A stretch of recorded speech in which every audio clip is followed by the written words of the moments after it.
ආර්ථික පද්ධතියක ආයතනික ලක්ෂණ කියන මාතෘකාවේ අපි ගොම මෙහිම පද්ධතිය කියන වචනය ආවේ විද්‍යාවේදී පද්ධතියක් කිව්වේ නේද? ස්වාධීනව ක්‍රියාත්මක වන උපාංග සමූහයක එකතුවක්. ස්වාධීනව ක්‍රියාත්මක වන උපාංග සමූහයක එකතුවක්. එරෝ පද්ධතියක් හැදෙන්නේ උප කොටස් උප අංග රාශියක එකතුවයි. උප කොටස් උප අංග රාශියක එකතුවයි. ඒ අනුව අපි කිව්වා ආර්ථික පද්ධතිය කියන්නේ රටක මූලික ආර්ථික ප්‍රශ්න විසඳා ගැනීමේ වැඩපිළිවෙල වෙච්ච ආර්ථික පද්ධතිය කියන්නේ උපාංග රාශියකින් හැදිච්ච එකක්. අපි ගියසතේ කතා කළා මොනවද? ඒ උපාංග. කුටුම්බ කතා කළා, ව්‍යාපාර කතා කළා, රජය කතා කළා. තව එකක් කතා කළා. මොකක්ද? වෘත්තීය සමිති නැත්නම් කම්කරු සංවිධාන අපි සාකච්ඡා කළා. එහෙම නේද පුතේ? ඔව්. අද ලියන්න පුතේ මාතෘකාව ඊළඟ උපාංගය. ආර්ථික පද්ධතියක ඊළඟ ආයතනික ලක්ෂණය. ලස්සන මාතෘකාව ලියන්න පුතේ. රාජ්‍ය නොවන සංවිධාන. ලියන්න ඊළඟ ආයතනික ලක්ෂණය. අපි කුටුම්බ කතා කළා, ව්‍යාපාර කතා කළා, රජය කතා කළා, කම්කරු සංවිධාන කතා කළා. දැන් කියනොත් රාජ්‍ය නොවන සංවිධාන. රාජ්‍ය නොවන සංවිධාන. non-governmental organization. ලස්සන යන්නේ අංක 5 රාජ්‍ය නොවන සංවිධාන. ලස්සන මාතෘකාව ලියන්නේ මොකක්ද? පස්වෙනි ආයතනික ලක්ෂණය රාජ්‍ය නොවන සංවිධාන.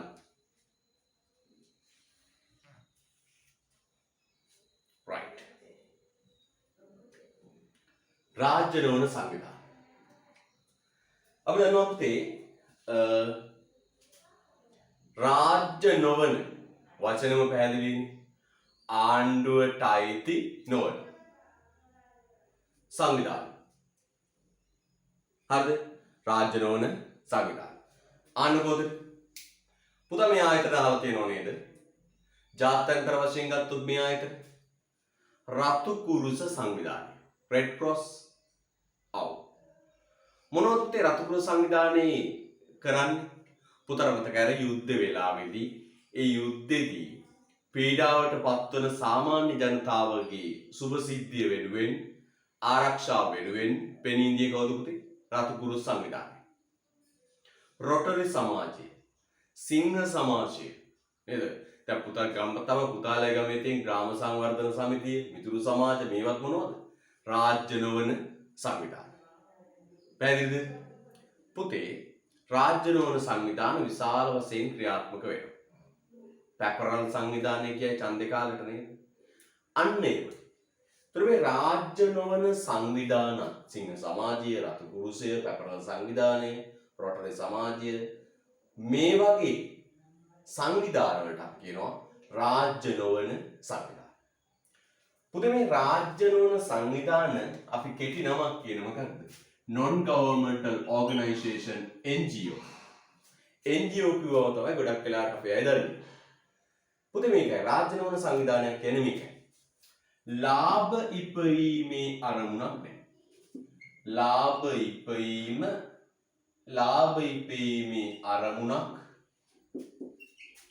අරමුණක් නැත. ලාභ ඉපයීමේ අරමුණක් නැහැ.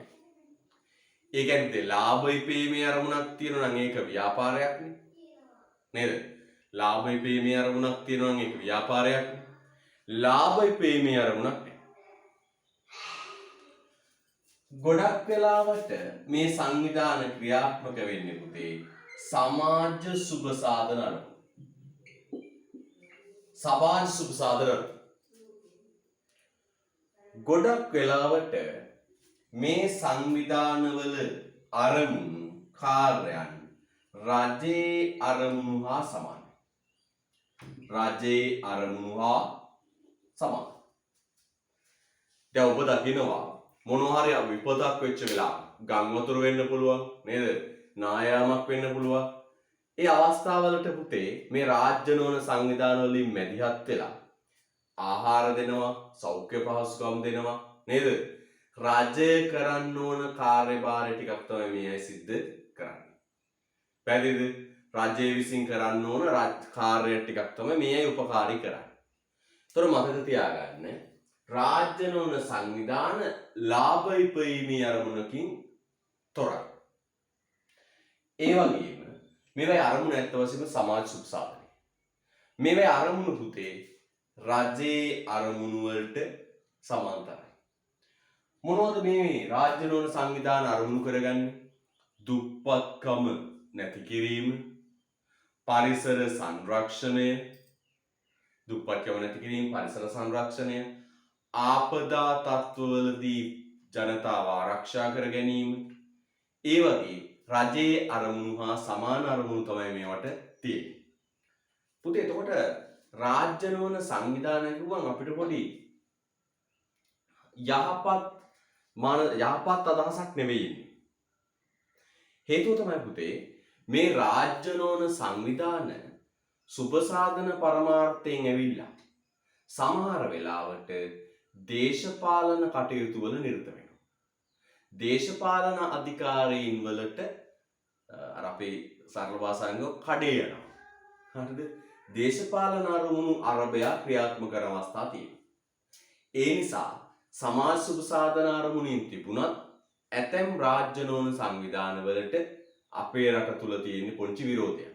උදාහරණ විදියට දිලිඳු මිනිසුන්ට උදව් කරන අරමුණින් විවිධ ආගම් ප්‍රචාරය කරනවා. රාජ්‍ය නොවන සංවිධාන හදාගෙන ඇවිල්ලා පුතේ අපේ රටට ඒ කට්ටියගේ තේමා පාඨය අරමුණ දුප්පත් මිනිසුන්ට උදව් කිරීම. මේ ගම්වල ඉන්න දුප්පත් මිනිසුන්ට උදව් කළා ඒ අයගේ ආගම ප්‍රචාරය කරනවා. ඒ ආගමට බඳ ගන්නවා. බලන්න එතකොට දැන් අරමුණ දුප්පත් මිනිහට උදව් කිරීම. යටි අරමුණ මොකක්ද? ආගම ප්‍රචාරය කර ගැනීම. ඉස්සර යුද්ධ කාලේ නම් පුතේ රාජ්‍ය නොවන සංවිධාන විදියට ඇවිල්ලා අපේ රට ඇතුළට ත්‍රස්තවාදීන්ට උදව් කරනවා. ඒ නිසා අපේ රටවල් වල නම් රාජ්‍ය නොවන සංවිධාන පිළිබඳ අපට තියෙන්නේ යම් හොඳ ආකල්පයක්, හොඳ අදහසක් නෙවෙයි. හරිද? right. නමුත් රාජ්‍ය නොවන සංවිධාන වල අරමුණ පුතේ සමාජ සුබ සාධනය. ඒක රජයේ අරමුණු වලට ගොඩක් වෙලාවට සමානයි, සමාන්තරයි. ලියන්න ලාභ ඉපයීමේ පරමාර්ථයක් නොමැතිව. ලාභ ඉපයීමේ පරමාර්ථයක් නොමැතිව.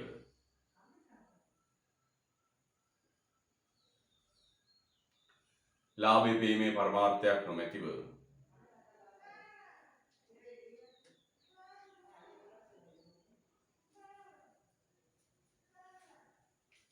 නොමැතිව. රජයේ කාර්යයන්ට සමාන්තරව සේවා සපයන. රජයේ කාර්යයන්ට සමාන්තරව සේවා සපයන.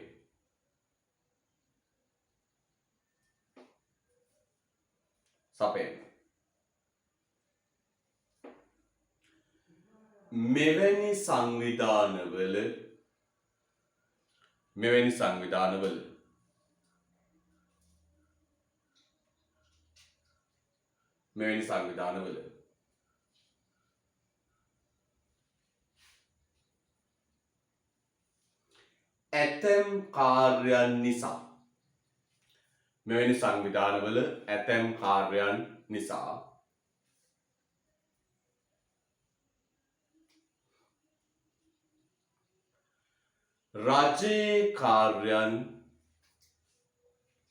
රජයේ කාර්යයන් පහසු වී ඇත. රජයේ කාර්යයන් පහසු වී ඇත.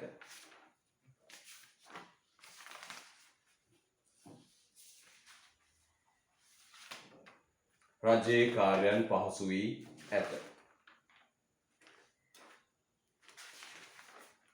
රජයේ කාර්යයන් පහසු වී ඇත.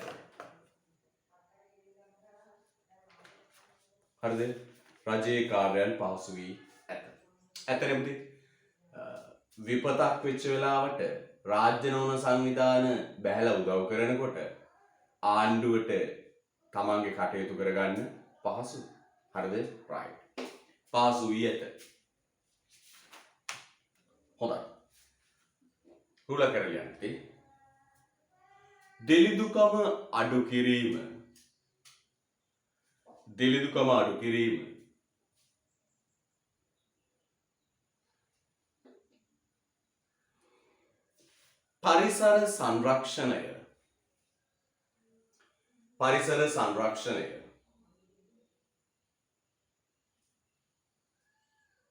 පරිසර සංරක්ෂණය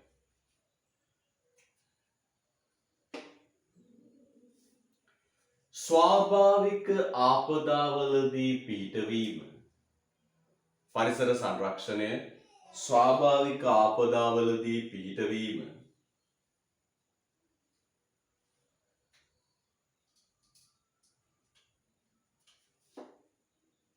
දිලිදුකම අඩු කිරීම, පරිසර සංරක්ෂණය, ස්වාභාවික ආපදාවලදී පිහිටවීම,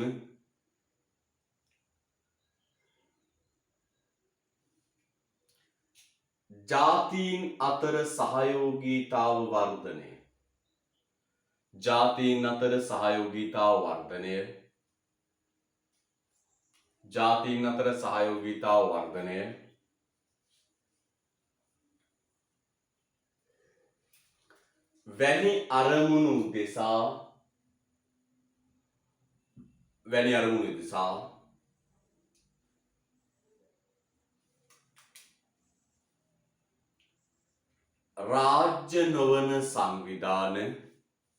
වැනි අරමුණු උදෙසා රාජ්‍ය නොවන සංවිධාන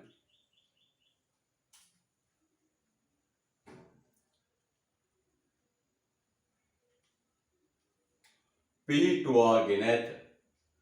වැනි අරමුණු දෙසා රාජ්‍ය නොවන සංවිධාන පිහිටුවාගෙන ඇත. ආයි කියන්න පුතේ දිලිඳුකම අඩු කිරීම, පරිසර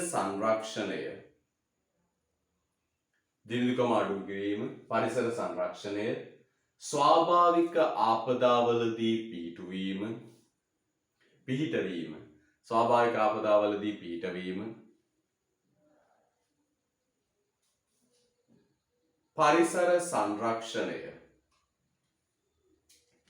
පරිසර සංරක්ෂණය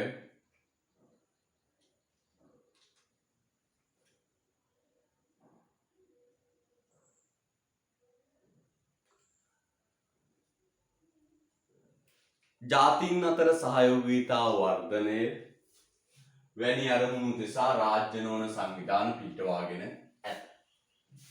right. උදාහරණ ලියන්න පුතේ. රතු කුරුස සංවිධානය, රොටරි සමාජය, සිංහ සමාජය. රතු කුරුස සංවිධානය, රොටරි සමාජය, සිංහ සමාජය. right. හොඳයි. ගමු හොඳ හුස්මක්. හරි. යම් පුතේ ඊට පස්සේ ඊළඟ මම විනාඩියක් ගන්නවා පුතේ පුතාගේ පන්ති ආරම්භය පිළිබඳ දැනුවත් කිරීමක් කරන්න. මෙන්න මේකයි පුතේ தත්ත්වය. පැහැදිලිද? right. මේ පන්ති ආරම්භ කරන මටත් සෞඛ්‍ය අවදානමක් කියලා දෙයක් තියෙනවා. නේද? මටත් ගෙදර මිනිස්සු ඉන්නවා, ගෙදර ධර්මවල ඉන්නවා. මටත් පන්තිට යාම සම්බන්ධය සෞඛ්‍ය අවදානමක් තියෙනවා. හැබැයි පුතේ විභාගය කියන්නේ මේ ඔන්ලයින්ම කරලා ගොඩ දාන්න පුළුවන් තත්ත්වයක එකක් නෙවෙයි. ඉස්සරහට එන අමාරු පාඩම් ඔන්ලයින් කිරීම සම්බන්ධ ගැටලුවක් තියෙනවා. හරිද? එතකොට අපි පන්තිය ආරම්භ කරනවා. හැබැයි අපි දෙකක් කරගන්නවා. ලෙඩේ හදාගන්නෙත් නැතුව විභාගෙත් පාස් වුණොත් තමයි පුතේ සැබෑ ජයග්‍රහණය. ලෙඩේ හදාගන්නත් බෑ, විභාගෙ පාස් වෙන්නත් ඕන. හරිද? right. පුතේ මතක තියාගන්න. සාමාන්‍ය පෙළ වගේ නෙවෙයි. 6 7 8 9 10 වසරවල් වගේ නෙවෙයි. උසස් පෙළ කියන්නේ ඔබේ ජීවිතයේ තීරණාත්මක විභාගය. මුළු ඔබේ අනාගතයම තීරණය කරන විභාගය.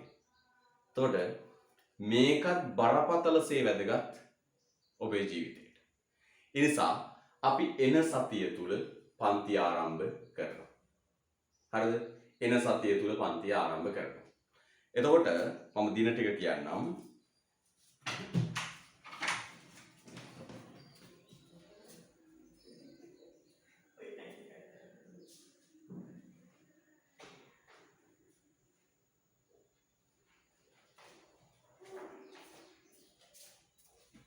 හරිද? right. මේ විදිහටයි පන්ති ආරම්භ වෙන්නේ. 20 සෙනස මෙමය.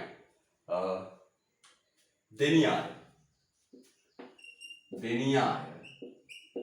නිනෙල්රෝ. පන්ති ආරම්භ වෙනවා පුතේ කවද්ද? 22 සඳුදා දෙක. 22 වන සඳුදා දෙක. හරිද? එහෙනම් 22 වෙනි සඳුදා දෙකට දෙනියයි පන්තිය පටන් ගන්නවා. සිපාරා මොරවක. මොරවක පන්තිය පුතේ පටන් ගන්නේ කවද්ද? 21 ඉරිදා. 21 ඉරිදා 11ට. හරිද? 21 ඉරිදා 11ට. අකුරැස්සේ පුතේ කණ්ඩායම් දෙකකට ගන්න කරා. අකුරැස්ස සියත්‍රා කණ්ඩායම් දෙකකට කඩලා කරන්නේ ළමයි සංඛ්‍යාවත් එක්ක ඒ කණ්ඩායමකට දාන්න බැරි නිසා. හරිද? පළවෙනි කණ්ඩායම පටන් ගන්නවා 20 සෙනසුරාදා 8:15. 20 සෙනසුරාදා 8:15. පළවෙනි කණ්ඩායම. දෙවෙනි කණ්ඩායම 21 ඉරිදා 2:30. ඔබට අදාළ කාලය සටහන් කරගන්න. හරිද? ඔබට අදාළ කාලය සටහන් කරගන්න. මේ පන්ති දෙකේම උගන්වන්න එකම දේ. දැන් පළවෙනි කණ්ඩායම දෙවෙනි කණ්ඩායම කියලා තිබුණට පුතේ මම දෙවෙනි කණ්ඩායමේ විෂය කරුණු ටික කරගෙන ඇවිල්ලා දැන් ඔබේ මට්ටමට ඇවිල්ලා තියෙනවා. හරිද? ඕන එකකට එන්න පුළුවන්. මේ අකුරැස්සේ කණ්ඩායම් දෙකෙන් ඕන එකකට එන්න පුළුවන්. එකම දේ උගන්වන්න. ළමයි සතේ පටන් ගන්න මම මූලික ආර්ථික ප්‍රශ්න මේ පන්ති දෙකේම උගන්වන්නේ මූලික ආර්ථික ප්‍රශ්න. හරිද? කිසිම වෙනසක් නැහැ. ඔයාට ඕන නම් මේකට එන්න, ඔයාට ඕන නම් මේකට එන්න. කිසි ප්‍රශ්නයක් නැහැ. දෙනියාය දරු නිනෙල්රෝ රාජපක්ෂ ඉස්කෝලේ අල්ලපුවට සිපාරා මොරවක ඔබ දන්නවා 21 ඉරිදා 11ට. හරිද? අකුරැස්සේ සෙනසුරාදා 8:15 ඉරිදා 2 කියන වේලාවල් දෙකේ පන්ති දෙකක් තියෙන එකම දේ උගන්වන්නේ ඔයා කැමති පන්තියකට එන්න. හරිද? right. හැම පන්තියක්ම පුතේ පැය 3ක් තියෙනවා. පළවෙනි දවස් නම් පැය 2කමාරක් වගේ පුතා ට්‍රේනින් කරගන්න ඕන නිසා පැය 3ක් කරන්න ඕන පුතේ. නිකන් බොරු කරන්න බෑ. පන්ති පුතේ වෙන්නේ පටන් ගන්නවා කතා පවත්තලා කයිවාරු ගහලා විකාර කළා පැය එකමාරයි අන්තිමට උගන්වන්නේ. ඇත්තටම බැලුවොත් ටයිම් ටික ඇඩ්ජස්ට් කරලා බලන්න පැය එකමාරයි උගන්වන්නේ. හැබැයි අපිට එහෙම කරන්න බෑ පුතේ. මේක තමයි ප්‍රධාන විෂය. මේක තමයි දැවැන්තම විෂය කරුණු තියෙන විෂය ප්‍රමාණය වැඩි පුතේ. පැය 3ක් අපි උගන්වන්න ඕන නැත්නම් බොරුවක් කරන්නේ. පැය එකමාර නම් උගන්වන්නේ බොරුවක් පුතා.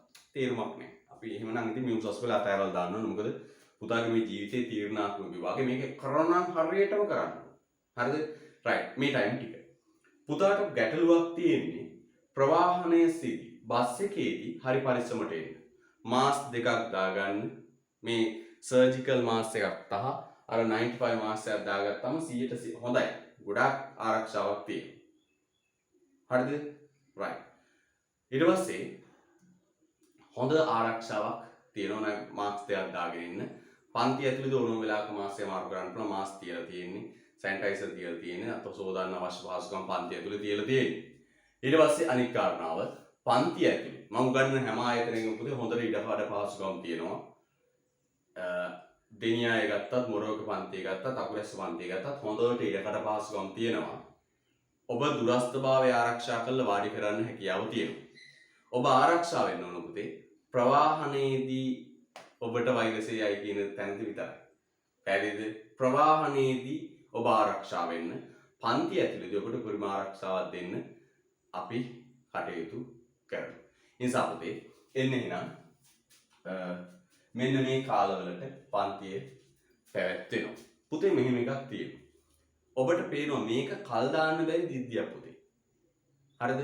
පුළුවන් තරම් වෙලාවෙ පොඩ්ඩක් අඩු වෙච්ච වෙලාවෙ පැනලා මොනවා හරි මේ ටිකක් ඉගෙන ගන්නට ඕන. විෂය කරුණු ටිකක් ආවරණය කරන්නට ඕන. හරිද? මොනවා හරි විෂය කරුණු ටික ආවරණය කර ගන්න ඕන. මේක ඉස්සරහට තව රැලි එන්න පුළුවන්, ආයි වහන්න පුළුවන්. මේ සහනයක් ලැබිච්ච වෙලාවෙ අපි උපරිම ආයුරින් විෂය කරුණු ටික ආවරණය කර ගන්න ඕන. නැතුව පුතේ උසස් පෙළ ඔන්ලයින්ම කරනවා කියන්නේ සෑහීමකටපත් වෙන්න බෑ. මේක තරංකාරී විභාගේ සෑහීමකටපත් වෙන්න බෑ. ඒ නිසා පුතේ මේ එන සතිය තුල අපි ෆිසිකල් පන්ති සාමාන්‍ය පන්ති මේ විදිහට ආරම්භ කරනවා. ඔබට ගැටලු තියෙන්න පුළුවන්. ගැටලු කාලය සම්බන්ධ ගැටලු තියෙන්න පුළුවන්, විවිධ ගැටලු තියෙන්න පුළුවන්. මට WhatsApp පණිවිඩයක් යොමු කරන්න. මම ඔබට ඒකට විසඳුම් ලබා දෙන්න. පැහැදිලිද? right. ප්‍රශ්න තියෙන ඒවා WhatsApp message එකක් දාන්න. මම විසඳුම් ලබා දෙන්න. හරිද? right.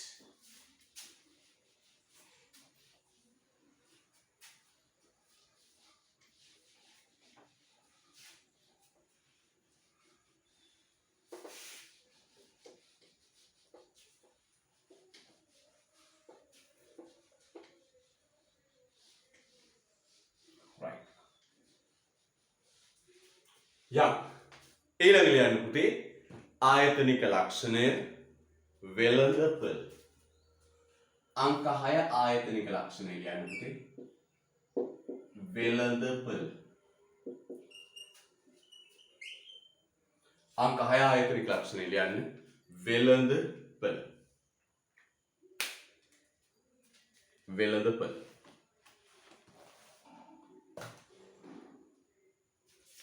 වෙළඳපොළ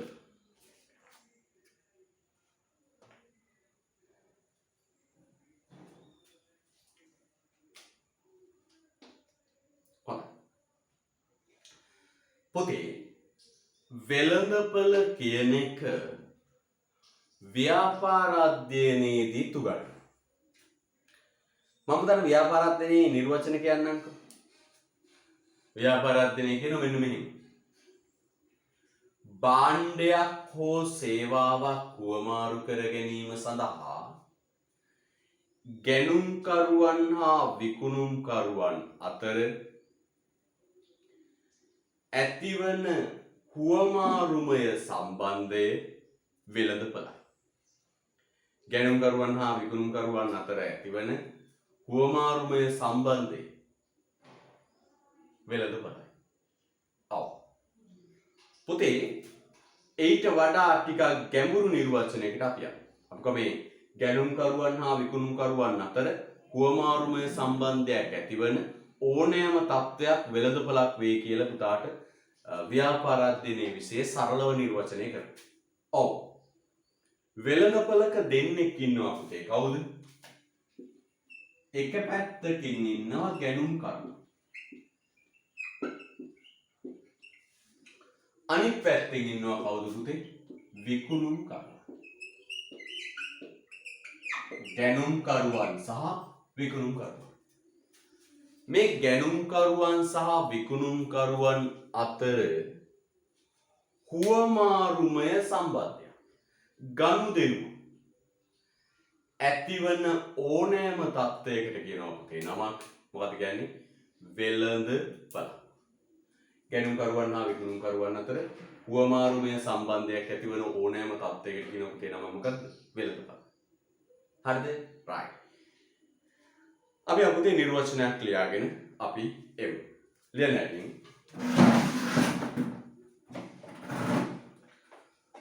භාණ්ඩයක හෝ සේවාවක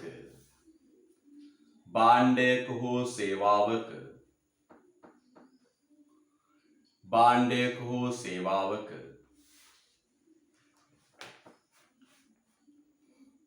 භාණ්ඩයක හෝ සේවාවක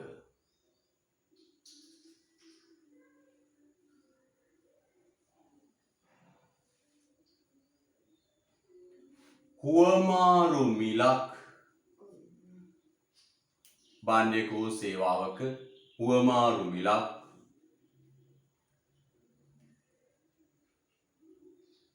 හුවමාරු මිලත් අල්තා යන්න හුවමාරු ප්‍රමාණයක් හුවමාරු ප්‍රමාණයක්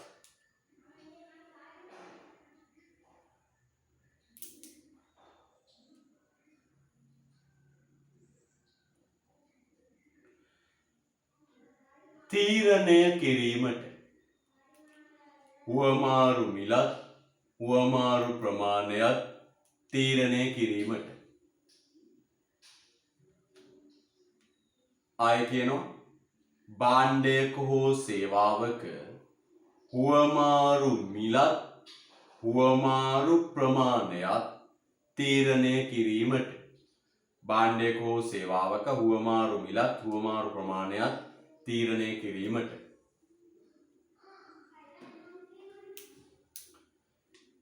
ගැනුම්කරුවන් හා විකුණුම්කරුවන් අතර ගැනුම්කරුවන් හා විකුණුම්කරුවන් අතර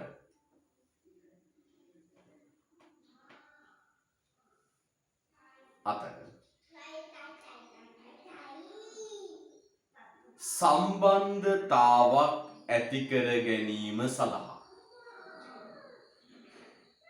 ගැනුම්කරුවන් හා විකුණුම්කරුවන් අතර ගැනුම්කරුවන් හා විකුණුම්කරුවන් අතර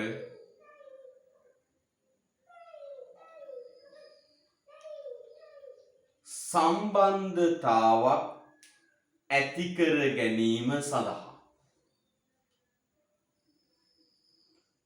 සම්බන්ධතාවක් ඇති කර ගැනීම සඳහා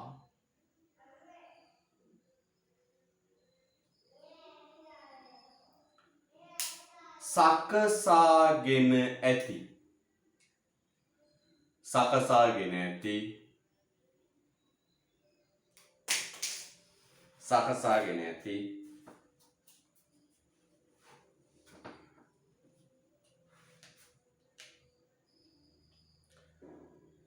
ආයතනික වැඩපිළිවෙලක් සකසාගෙන ඇති ආයතනික වැඩපිළිවෙලක් සකසාගෙන ඇති ආයතනික වැඩපිළිවෙලක්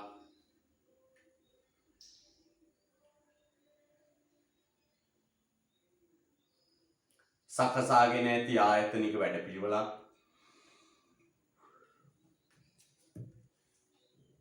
වෙළඳපළක් ලෙස හැඳින්වේ. සකසාගෙන ඇති ආයතනික වැඩපිළිවෙලක් වෙළඳපළක් ලෙස හැඳින්වේ. ගැනුම්කරුවන් විකුණුම්කරුවන් අතර සම්බන්ධතාවක් ඇති කර ගැනීම සඳහා සකසාගෙන ඇති ආයතනික වැඩපිළිවෙලක් වෙළඳපළක් ලෙස හැඳින්වේ. සකසාගෙන ඇති ආයතනික වැඩපිළිවෙලක් වෙළඳපළක් ලෙස හැඳින්වේ. හරිද? right. හොඳ උස්පක් ගන්න. අන්න පුතේ වෙළඳපළක ඉන්නව දෙන්නේ. කවුද දෙන්න? ගැනුම්කරුවයි විකුණුම්කරුවයි. මෙන්න මේ දෙන්නට භාණ්ඩේ හුවමාරු කරගන්න. සකස් කරලා තියෙන වැඩපිළිවෙලකට කියනවා පුතේ නම වෙළඳපළ. එහෙනම් ගැනුම්කරුවාටත් විකුණුම්කරුවාටත් භාණ්ඩය හුවමාරු කරගන්න සකස් කරලා තියෙන ආයතනික වැඩපිළිවෙලකට කියනවා වෙළඳපළ. දැන් බලන්න උදාහරණයක් අපි ගමු. මොරවක සතිපොළ. මොරවක සතිපොළ වල දැන් අපි ගන්නවා ප්‍රාදේශීය සභාවෙන් කොටපො මේ මොරවක පොළ භූමියක් සකස් කරලා නේද? ඒවට ගොඩනැගිලි ආදී දේවල් හදලා වැඩපිළිවෙලක් හදලා තියෙනවා. සෞදා දිනේ මිනිස්සු උදේට එනවා, ගැනුම්කරුවෝ භාණ්ඩ අරගෙන එනවා. මේ ගැනුම්කරුවෝ භාණ්ඩ ගන්න එනවා. විකුණුම්කරුවෝ භාණ්ඩ අලෙවි කරන්නේ. මේ ගැනුම්කරුවෝයි විකුණුම්කරුවෝයි හමු වෙලා භාණ්ඩය හුවමාරු කර ගන්නවා. අන්න ඒ හුවමාරු කරගන්න සකස් කරලා තියෙන වැඩපිළිවෙල තමයි පුතේ වෙළඳපළක් කියන්නේ. එහෙනම් ගැනුම්කරුවන් හා විකුණුම්කරුවන්ට එකතු වෙලා හරිද? ගැනුම්කරුවන්ට හා විකුණුම්කරුවන්ට එකතු වෙලා මේ භාණ්ඩ හා සේවා හුවමාරු කරගන්න සකස් කරලා තියෙන ආයතනික වැඩපිළිවෙලකට කියනවා පුතේ නමක් වෙළඳපළ. හරිද? right. රුල කරගන්න. රුල කරගන්න. රුල කරගන්න.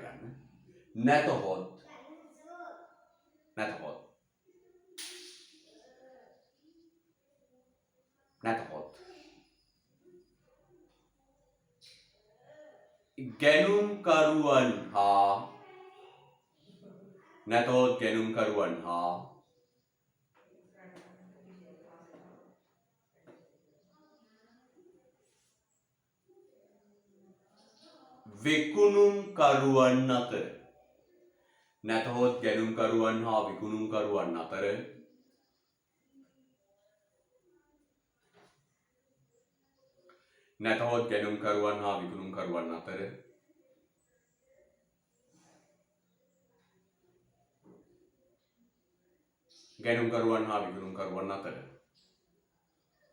හුවමාරුමය සම්බන්ධයක් නැතහොත් ගැනුම්කරුවන් හා විකුණුම්කරුවන් අතර හුවමාරුමය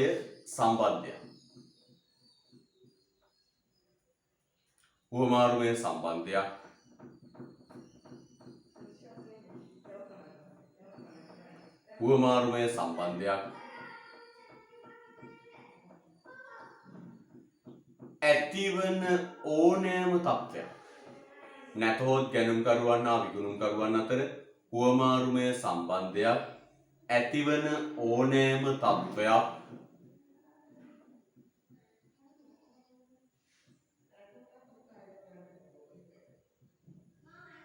වෙළඳපළක් ලෙස හැඳින්වේ. ගැනුම්කරුවන් හා විකුණුම්කරුවන් අතර හුවමාරුමය සම්බන්ධයක් ඇතිවන ඕනෑම තත්ත්වයක් වෙළඳපළක් ලෙස හැඳින්වේ. හරිද? right. හොඳයි හොඳ උස්පක් ගන්න. ගැනුම්කරුවන් හා විකුණුම්කරුවන් අතර හුවමාරුමය සම්බන්ධයක් ඇතිවන ඕනෑම තත්ත්වයක් වෙළඳපළක් ලෙස හැඳින්වේ. උදාහරණ ලියන්න මෙන්න වෙළඳපළවල්. පළවෙනි කියන්න සතිපොළ. ගැනුම්කරුවෙනෝ විකුණුම්කරුවෙනෝ භාණ්ඩ හුවමාරු කරගන්න වැඩපිළිවෙලක් තියෙනවා. සතිපොළ. කඩවීදිය. සතිපොළ කඩවීදිය.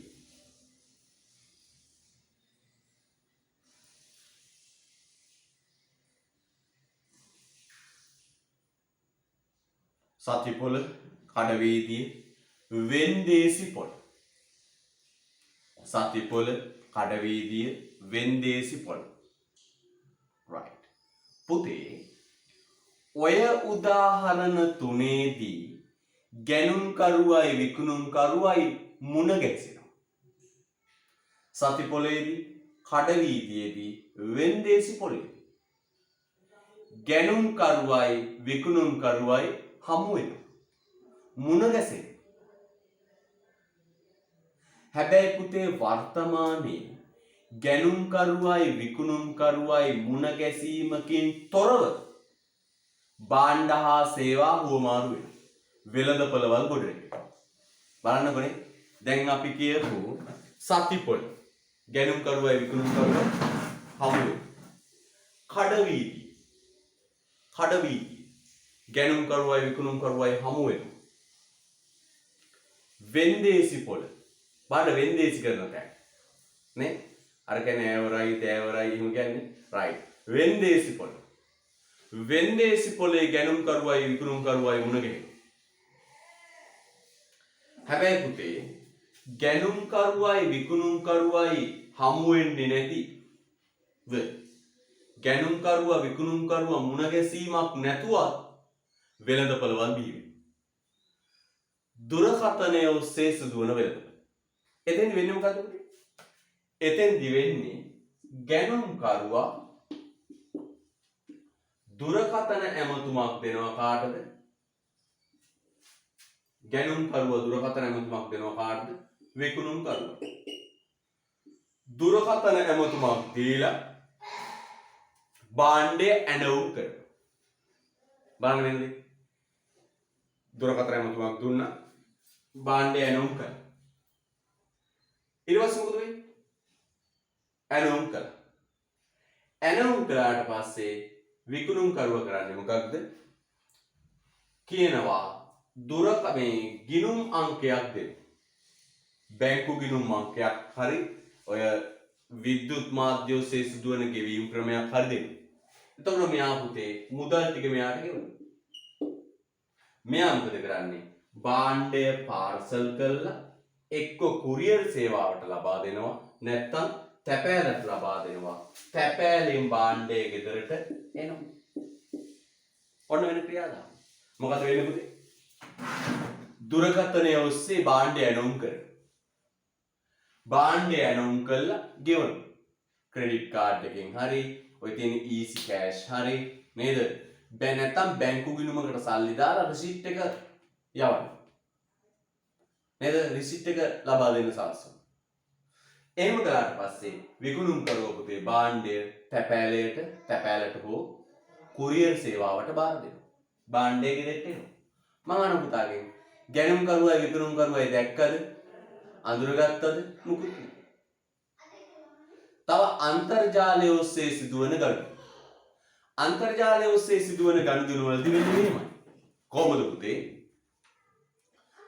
පාරිභෝගික අන්තර්ජාලය ඔස්සේ භාණ්ඩය පරීක්ෂා කරනවා. අදාළ සමාගමේ වෙබ් අඩවියට ගිහිල්ලා හරි පරීක්ෂා කරනවා. භාණ්ඩය පරීක්ෂා කරලා පරීක්ෂාවෙන් පස්සේ මොකද කරන්න පුතේ? මුදල් ගෙවනවා. සමහරවිට භාණ්ඩය ලැබුණාට පස්සේ මුදල් ගෙවන අවස්ථාවක් තියෙනවා. ක්‍රෙඩිට් කාඩ් එකකින්, ඊසි කෑෂ් වලින් නැත්නම් දරුවෙක් මතක් කරනවා ඩරාස් නේද පුතේ? නේද? පේමන්ට් එක කරනවා. ක්‍රෙඩිට් කාඩ් එකෙන් පේමන්ට් එක කරනවා. ඊට පස්සේ පුතේ මෙයා කුරියර් සේවාවට භාණ්ඩය බාර දෙනවා. නැත්නම් තැපෑලට දානවා. ගෙදරට එනවා. එහෙනම් පුතේ බලන්න දුරකථනය ඔස්සේ හෝ අන්තර්ජාලය ඔස්සේ සිදුවන ගනුදෙනු වලදී ගැනුම්කරුවයි විකුණුම්කරුවයි හමුවීමක් සිද්ධ වෙන්නේ නැහැ. එහෙනම් ඔබ දන්නවා මේ අර ලොක්ඩවුන් කරලා තියෙද්දි රට ගොඩක් මේ ආකාරයට මිනිස්සු භාණ්ඩ හා සේවා මිලදී ගත්තා. සමහරට ඔබ දුරකථනය ඔස්සේ තමයි ගමේ කඩෙන් එළවලු ටික ගෙන්න ගත්තේ නේද? රයිට්. නේද? ඔය එළවලු බේට් ටික ගෙන්න ගත්තේ දුරකථනය ඔස්සේ. එතෙන්දී හමුවීමක් නැහැ. රයිට්. ලියන්න උදාහරණ. උදාහරණ ලියන්න. තව දෙකක් ලියන්න උදාහරණ. අන්තර්ජාලය ඔස්සේ බිහිවන වෙළඳපළ. තව දෙකක් ලියන්න පුතේ. අන්තර්ජාලය ඔස්සේ බිහිවන වෙළඳපළ.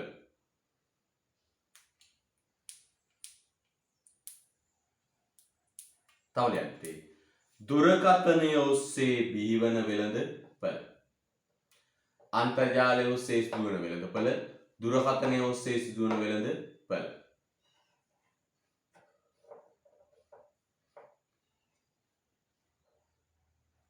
ඔය කිසි අවස්ථාවකදී පුතේ ගැනුම්කරුවයි විකුණුම්කරුවයි හමුවීමක් මුණ ගැසීමක් සිදුවන්නේ නැත.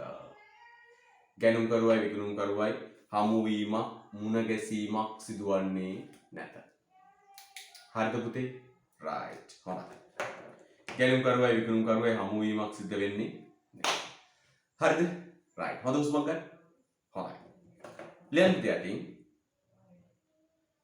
වෙළඳපළ ක්‍රියාකාරීත්වයේදී වෙළඳපළ ක්‍රියාකාරීත්වයේදී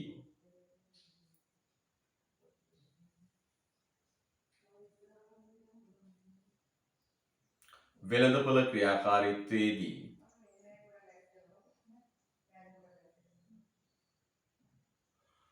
පාර්ශවයන් දෙකක් වෙළඳපොළ ක්‍රියාකාරීත්වයේදී පාර්ශවයන් දෙකක් දක්නට ලැබේ. වෙළඳපොළ ක්‍රියාකාරීත්වයේදී පාර්ශවයන් දෙකක් දක්නට ලැබේ. වෙළඳපොළ ක්‍රියාකාරීත්වයේදී පාර්ශවයන් දෙකක් දක්නට ලැබේ. වෙළඳපොළ ක්‍රියාකාරීත්වයේදී පාර්ශවයන් දෙකක් දක්නට ලැබේ. කවුද පුතේ පාර්ශවයන් දෙක? මෙන් ගැනුම්කරුවන් සහ විකුණුම්කරුවන්. කවුද පුතේ? ගැනුම්කරුවෝ ඉන්නවා, අනෙක් පැත්තෙන් ඉන්නවා කවුද? විකුණුම්කරුවෝ. එහෙනම් මතක තියාගන්න වෙළඳපොළ ක්‍රියාකාරීත්වයේදී පාර්ශවයන් දෙකක් ඉන්නවා. කවුද? ගැනුම්කරුවන් සහ විකුණුම්කරුවන්. ඊළඟට අංක 1 ගැනුම්කරුවන්, අංක 2 විකුණුම්කරුවන්. අංක 2 විකුණුම්කරුවන්. එහෙනම් ඕනම වෙළඳපොළක පුතේ දෙපාර්ශවයක් ඉන්න කවුද දෙපාර්ශවයේ? 1 ගැනුම්කරුවෝ, 2 විකුණුම්කරුවෝ. භාණ්ඩය විකුණ ගන්නාපු මිනිස්සුයි, භාණ්ඩය මිලට ගන්නාපු මිනිස්සුයි. 1 ගැනුම්කරුවන්, 2 විකුණුම්කරුවන්. හරිද? right. හොඳයි, හොඳ උස්පක් ගන්න. 1 ගැනුම්කරුවෝ, 2 විකුණුම්කරුවෝ. හරිද? right. හොඳ උස්පක් ගන්න. යා. ඊළඟට මෙන්න මෙහෙම කියනවා පුතේ. කොහොමද කියන්නේ?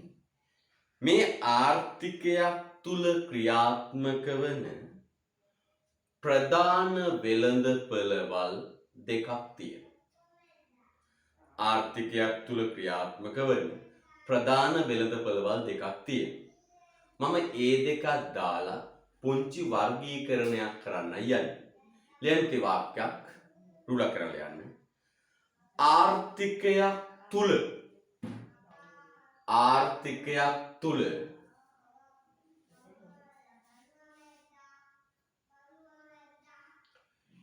ක්‍රියාත්මක වන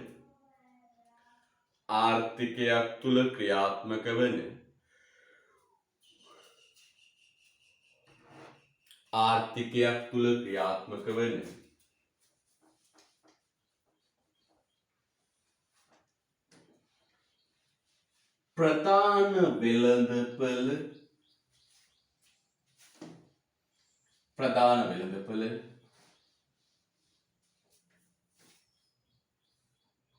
වර්ග දෙකකි. ආර්ථිකයක් තුල ක්‍රියාත්මක වෙන ප්‍රධාන වෙළඳපළ වර්ග දෙකකි. හරිද? right. අපි ලස්සනට සටහනක් ගහමු පහලට. ප්‍රධාන වෙළඳපළ වර්ග දෙකකි. right. මම පෙන්නන්නම් වෙළඳපළ වර්ග දෙක.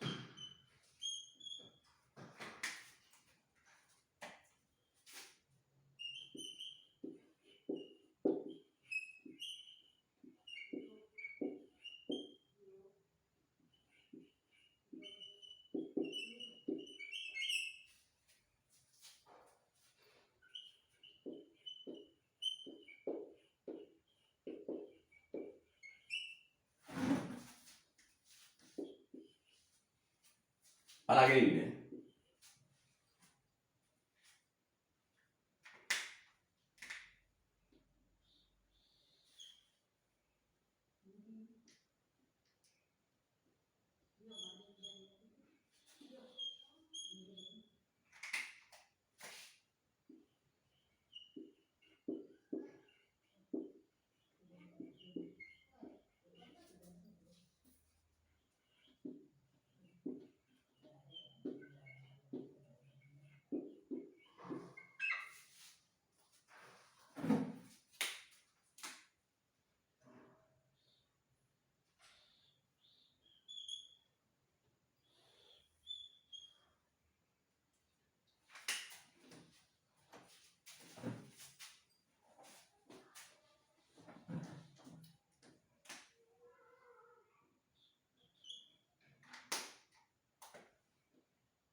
තවත් දෙයක් තියෙන පුතේ පොඩක් කියන්නේ තමයි මේක සරල කරලා ඉගෙනගෙන වැඩක් නැහැ.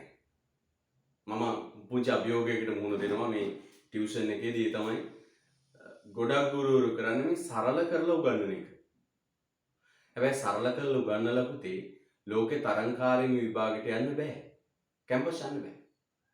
මම මට කියලා තියෙනවා පුන පුනා මේ ප්‍රතිඵල ගැන. ඒතර මගේ පුතා සරල දෙයක් ඉගෙන ගන්න නම් පන්තියෙන් එන්න එපා. පැහැදිලිද? සරල මොනවා හරි දෙයක් තේරෙන දෙයක් ඉගෙනගෙන යන්න. පැහැදිලි? එහෙම වැඩක් නෑ පුතේ. අමාරු දේවල් ඉගෙන ගන්න. ගැඹුරින් ඉගෙන ගන්න.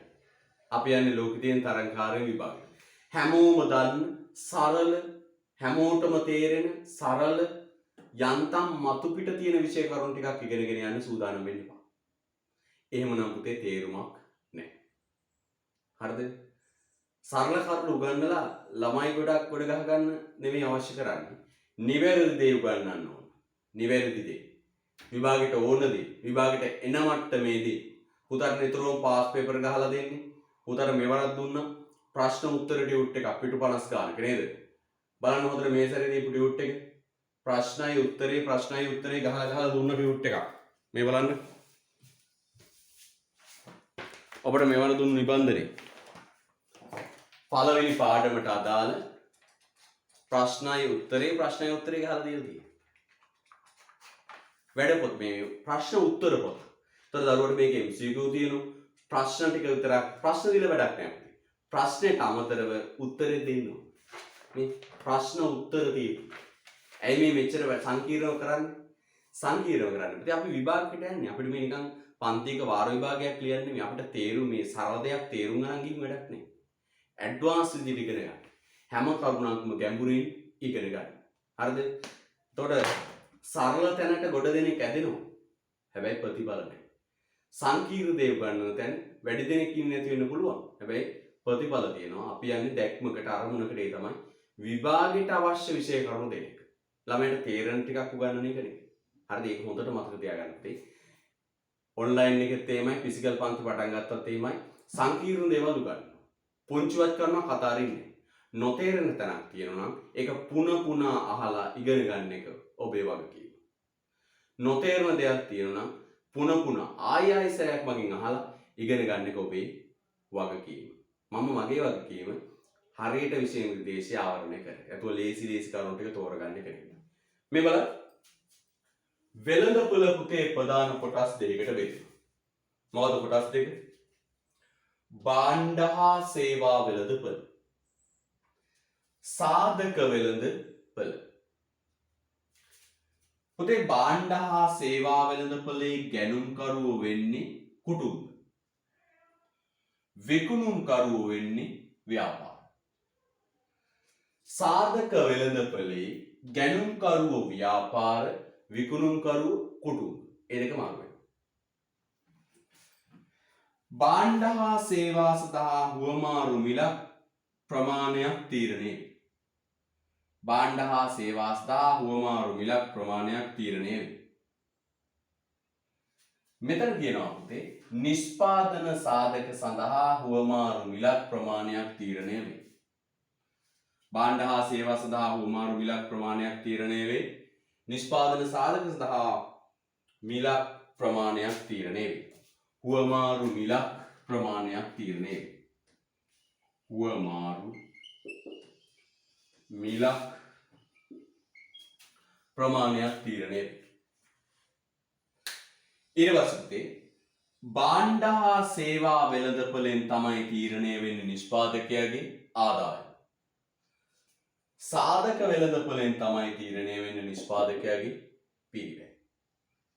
හරිද? right. ලස්සනට මේක දාගන්න. ගමේ සිල්ලර කඩේ කියන්නේ දරුවේ ප්‍රශ්නයක් අහනවා. භාණ්ඩ හා සේවා වෙළඳපොළ. right. ලස්සන දාගන්න. අලංකාරයට දාගන්න ඕන. හරිද? අලංකාරයට දාගන්න. ආදායම තීරණය වේ, පිරිවැය තීරණය වේ, ඔක්කොම අපි සාකච්ඡා කරමු. අලංකාරයට දාගන්න.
ඉවරයිද පුතා?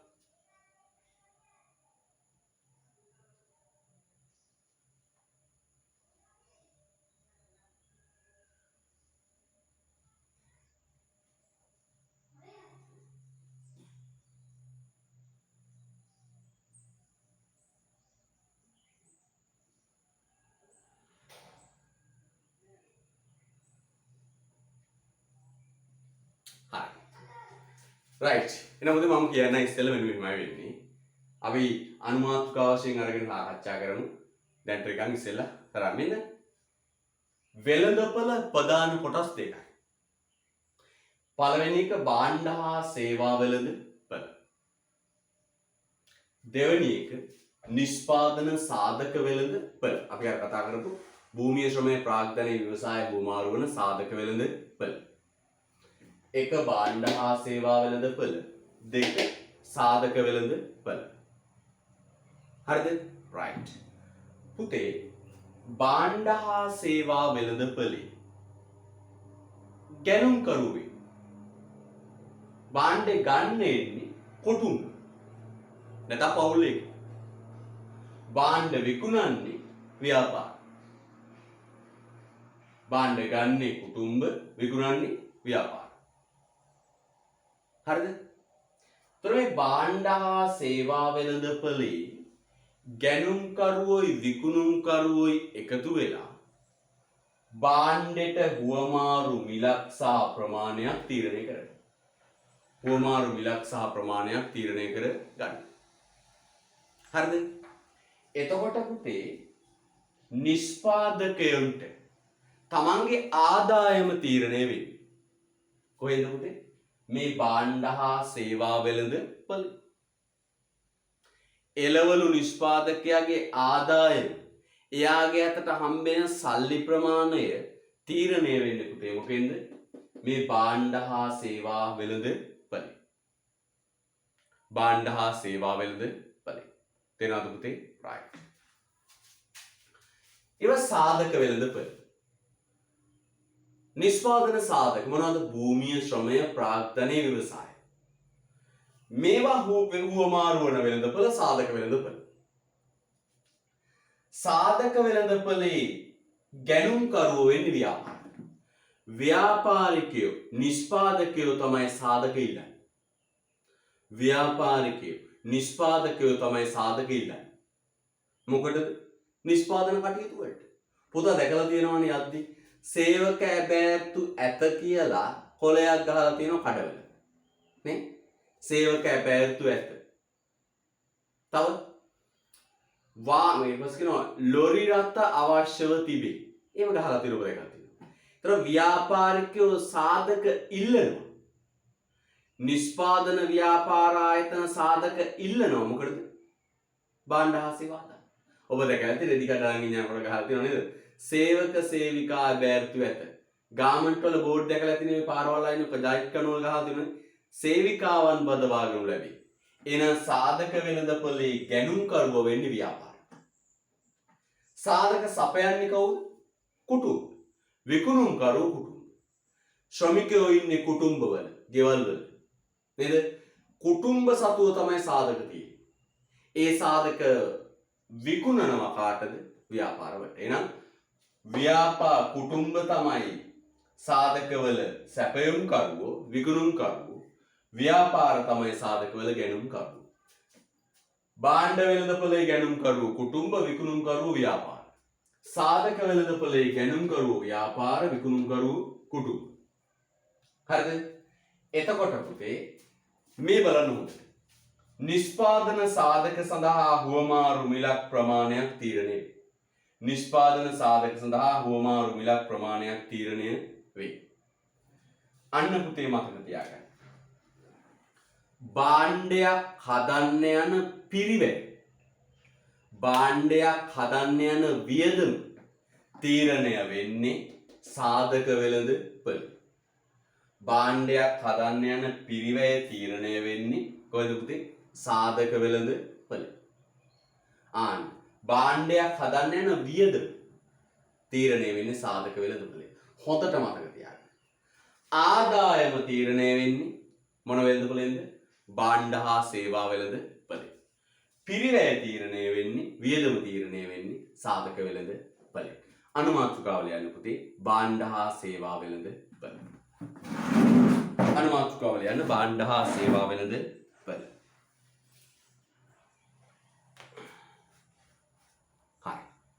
අනුමාතෘකාව ලියන්න භාණ්ඩ හා සේවා වෙළඳපොළ.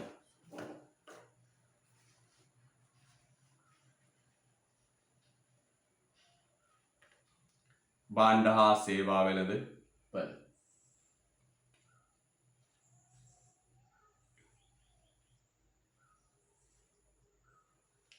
right. යන්නේ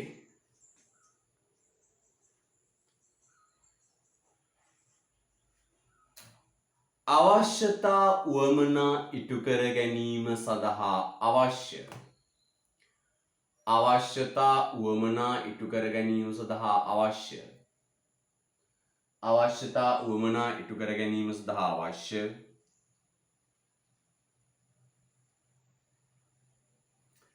භාණ්ඩ හා සේවා අවශ්‍යතා උවමනා ඉටු කර ගැනීම සඳහා අවශ්‍ය භාණ්ඩ හා සේවා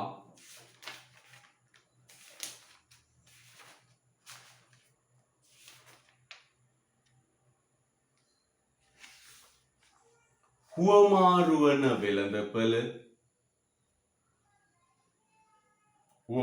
වෙළඳපොළ අවශ්‍යතාව උවමනා ඉටු කර ගැනීම සඳහා අවශ්‍ය භාණ්ඩ හා සේවා හුවමාරු වන වෙළඳපොළ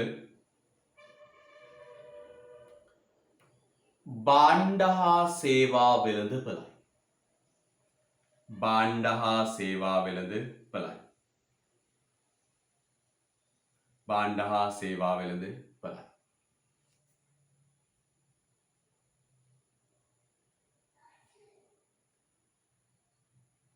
භාණ්ඩ හා සේවා වෙළඳ පළයි. ආයි කියන්න පුතේ නේද? මිනිස් අවශ්‍යතා හා ඌමනා ඉටු කර ගැනීම සඳහා අවශ්‍ය භාණ්ඩ හා සේවා හුවමාරු වන වෙළඳපොළ භාණ්ඩ හා සේවා වෙළඳ පළයි. අදින් පස්සේ මේ කරදරේ නෑ හොඳේ රයිට්. ඊළඟ ඊට පස්සේ භාණ්ඩ හා සේවා සඳහා ඇති ඉල්ලුම භාණ්ඩ හා සේවා සඳහා ඇති ඉල්ලුම මාතෘකාව පුතේ භාණ්ඩ හා සේවා වෙළඳපොළ භාණ්ඩ හා සේවා සඳහා ඇති ඉල්ලුම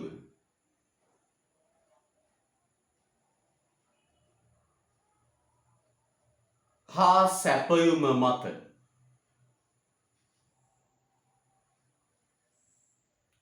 භාණ්ඩ හා සේවා සඳහා ඇති ඉල්ලුම හා සැපයුම මත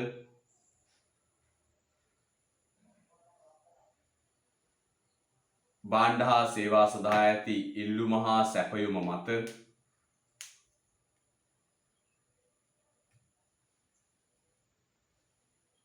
භාණ්ඩ හා සේවාවල මිලත් භාණ්ඩ හා සේවාවල මිලත්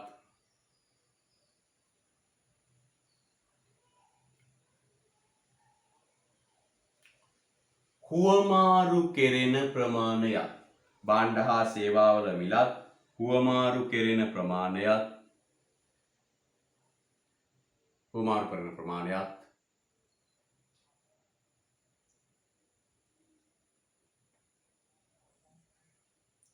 තීරණය කෙරෙන වෙළඳපොළ තීරණය කෙරෙන වෙළඳපොළ තීරණය කෙරෙන වෙළඳපොළ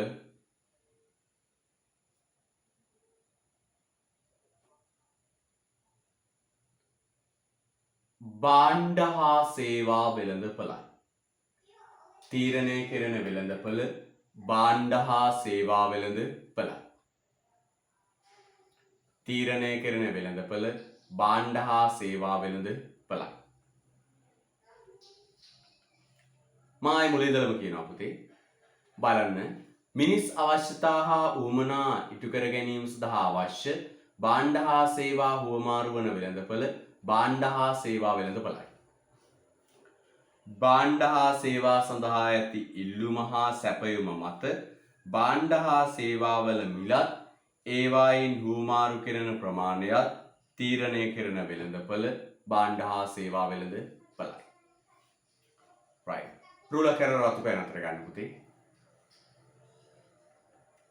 රූලර් කැරර රතු පෑන අතර ගන්න. භාණ්ඩ වෙළඳපොළෙහි භාණ්ඩ වෙළඳපොළෙහි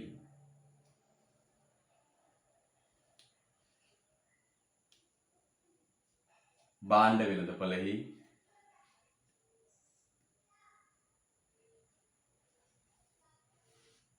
භාණ්ඩ සපයන්නේ භාණ්ඩ වෙළඳපොළෙහි භාණ්ඩ සපයන්නේ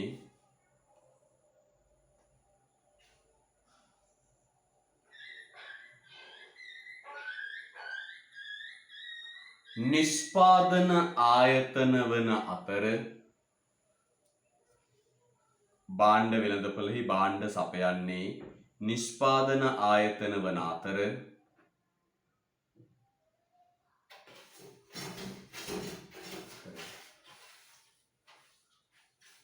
භාණ්ඩ මිලදී ගන්නේ කුටුම්බ වේ. භාණ්ඩ මිලදී ගන්නේ කුටුම්බ වේ. ආයෙ බලන්න පුතේ.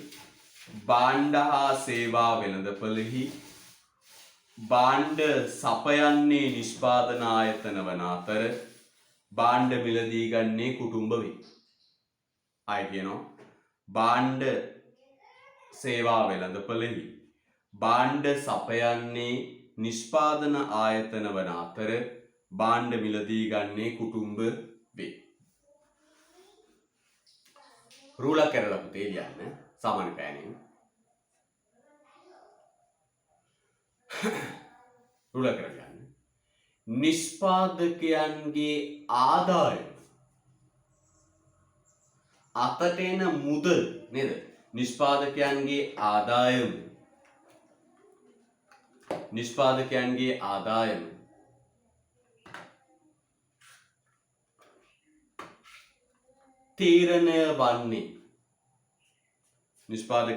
ආදායම තීරණය වන්නේ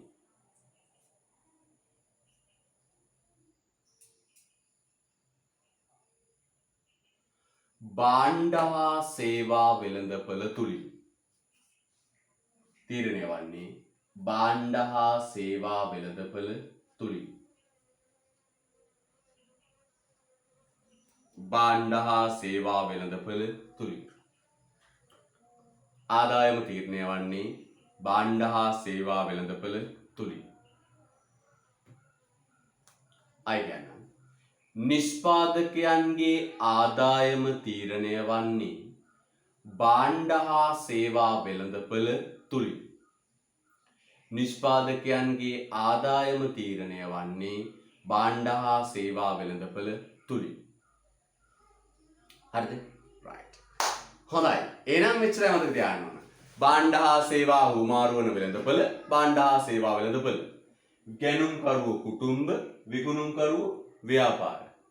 නේද? සතිපොළ, කඩවීදිය, පුතාලයි ගමේ සීල්ලර කඩේ භාණ්ඩ හා සේවා වෙළඳපළ. භාණ්ඩ හා සේවා සඳහා මිලක් ප්‍රමාණයක් තීරණය වේ. නිෂ්පාදකයන්ගේ ආදායම තීරණය වේ. භාණ්ඩ හා සේවා වෙළඳපළ. නේද? එළවලු ගොවියා එළවලු ටික අරගෙන වෙළඳපළට ගියාම එළවලු ටික විකුණනම තමයි යාගේ ආදායම තීරණය. පුතා මේ දවස්වල පුවක් කඩනවනේ නේද? නේද? පුවක් ගෙඩියක් රුපියල් 12ක් වගේ යනවා. බලන්න ඔයා පුවක් සැපයුම් කරුවේ. ඔයා පුවක් ටිකක් කඩාගෙන වෙළඳපළට යනවා. නේද? වෙළඳපළට ගිහින් පුවක් ටික විකුණනම තමයි ඔයාගේ ආදායම තීරණය වෙන්නේ. එහෙනම් ආදායම තීරණය වෙන්නේ භාණ්ඩ හා සේවා වෙළඳපළ. දැන් තියන මාතෘකාව සාධක වෙළඳපළ. සාධක වෙළඳපළ. සාධක වෙළඳපළ. සාධක වෙළඳපළ.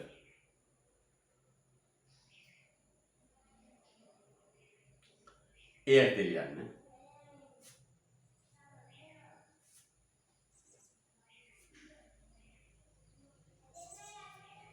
එයට ලියන්න. භූමිය ශ්‍රමය ප්‍රාග්ධනය වැනි එයට ලියන්න.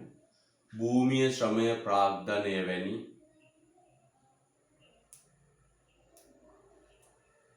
භූමිය ශ්‍රමය ප්‍රාග්ධනය වැනි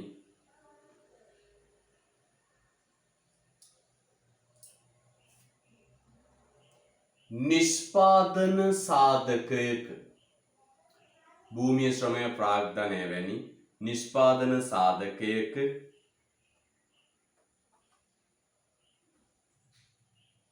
නිෂ්පාදන සාධක පටහදාගන්න. නිෂ්පාදන සාධක හුවමාරු වන වෙළඳපළ. නිෂ්පාදන සාධක හුවමාරු වන වෙළඳපළ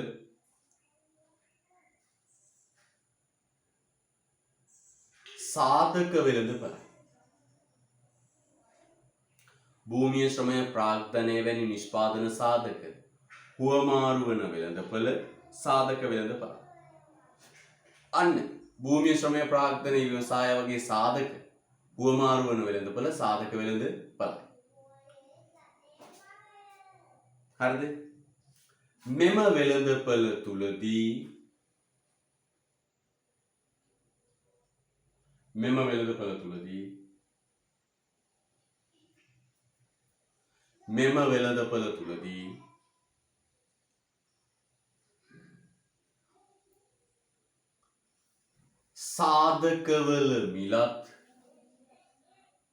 සාධකවල මිලත්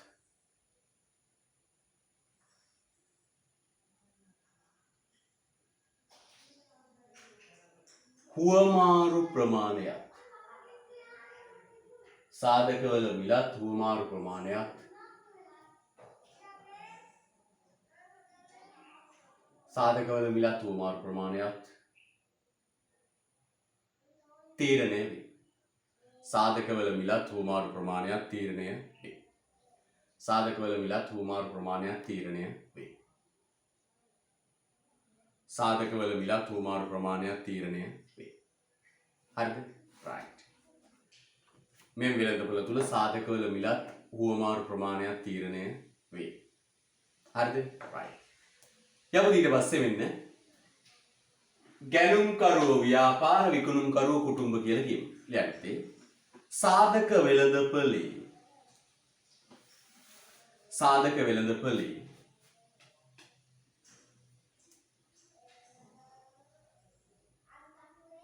සාධක වෙළඳපොළේ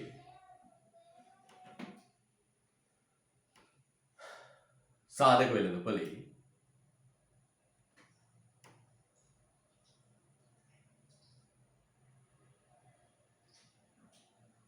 සාධක සපයන්නේ සාධක වෙළඳපොළේ සාධක සපයන්නේ සාධක වෙළඳපොළේ සාධක සපයන්නේ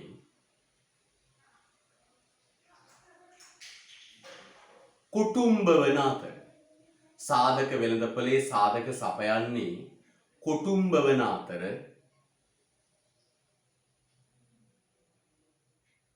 කුටුම්බ වන අතර කුටුම්බ වන අතර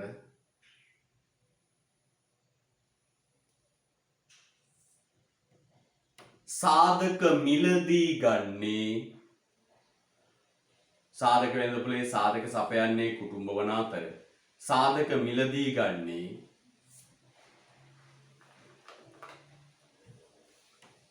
නිෂ්පාදන ආයතන වේ.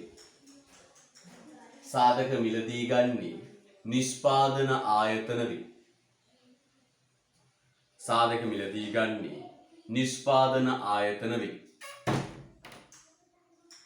සාධක මිලදී ගන්නේ නිෂ්පාදන ආයතන වේ. හරිද? සාධක මිලදී ගන්නේ නිෂ්පාදන ආයතන වේ. හොඳ උස්මක් ගන්න. right. රුලර් කරලා යන්න උදේ. රුලර් කරලා යන්න.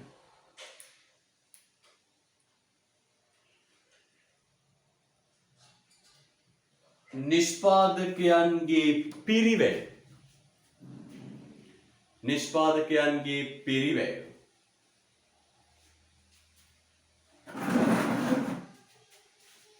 නිෂ්පාදකයන්ගේ පිරිවැය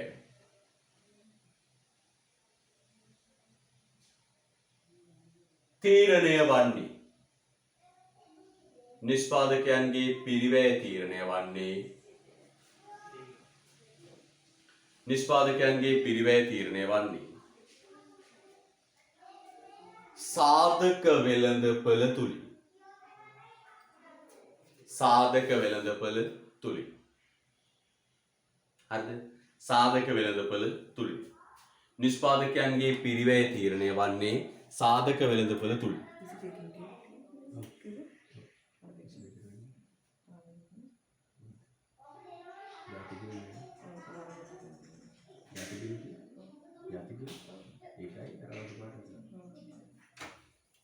හරිද? හොඳයි. නිෂ්පාදකයන්ගේ පිරිවැය තීරණය වන්නේ සාධක වෙළඳපොළ තුලින්. ඔන්නේ අපි කතා කළේ පුතේ 6 වෙනි උපාංගය. හරිද? දැන් 7 වෙනි කියලා යන්නේ පුතේ. තව දෙකක් වගේ තියෙන්නේ. 7 වෙනි ආයතනික ලක්ෂණය ලියන්න පුතේ.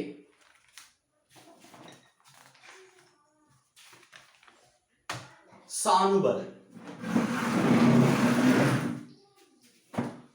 सानुबल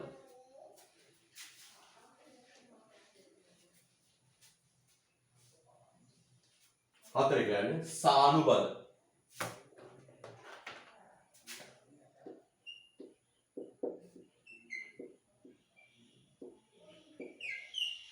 सानुबल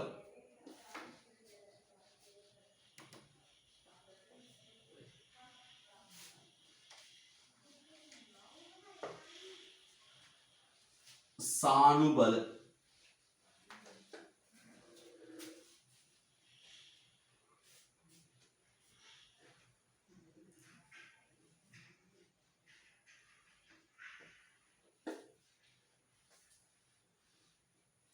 සානුබල.